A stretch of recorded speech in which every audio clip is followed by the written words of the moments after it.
اعوذ باللہ من الشیطان الرجیم بسم اللہ الرحمن الرحیم رب اشرح لی صدری ویسر لی امری واحلل عقدۃ من لسانی یفقہوا قولی۔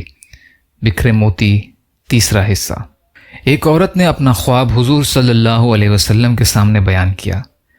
مسند احمد میں ہے کہ رسول اللہ صلی اللہ علیہ وسلم کو خواب پسند تھا۔ بسا اوقات آپ پوچھ لیا کرتے تھے کہ کسی نے خواب دیکھا ہے؟ اگر کوئی ذکر کرتا اور پھر حضور اکرم صلی اللہ علیہ وسلم اس خواب سے خوش ہوتے تو اسے بہت اچھا لگتا۔ ایک مرتبہ ایک عورت آپ کے پاس آئی اور کہا، یا رسول اللہ، میں نے آج ایک خواب دیکھا ہے کہ گویا میرے پاس کوئی آیا اور مجھے مدینہ سے لے چلا اور جنت میں پہنچا دیا۔ پھر میں نے ایک دھماکہ سنا جس سے جنت میں ہلچل مچ گئی۔ میں نے جو نظر اٹھا کر دیکھا تو فلاں بن فلاں کو دیکھا۔ 12 شخصوں کے نام لیے۔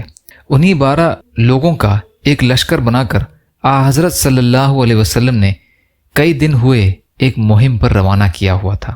فرماتی ہیں انہیں لایا گیا۔ یہ اطلس یعنی ریشم کے کپڑے پہنے ہوئے تھے۔ ان کی رگیں جوش مار رہی تھیں۔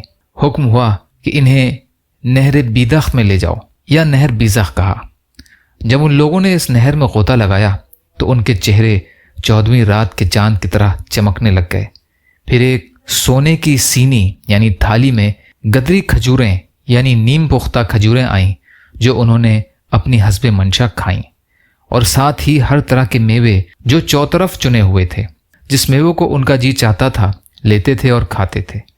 میں نے بھی ان کے ساتھ شرکت کی اور وہ میوے کھائے۔ مدت کے بعد ایک قاصد آیا اور کہا، فلاں فلاں شخص جنہیں آپ نے لشکر میں بھیجا تھا شہید ہو گئے۔ ٹھیک 12 شخصوں کے نام لیے، اور یہ وہی نام تھے جنہیں اس بی بی صاحبہ نے اپنے خواب میں دیکھا تھا۔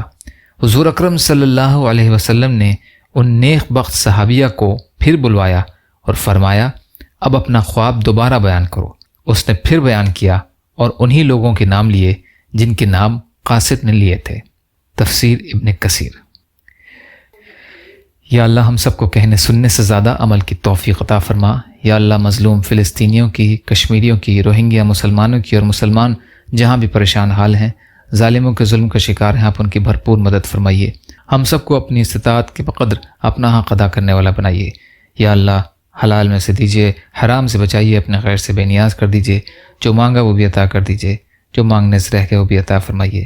اللہم لا تسلط علینا من لا یرحمنا ولا یخافک فینا، اللہم اجرنی فی مصیبتی واخلف لی خیرا منہا، ربنا تقبل منا انک انت السمیع العلیم، برحمتک یا ارحم الراحمین، لا الہ الا اللہ محمد رسول اللہ۔ السلام علیکم۔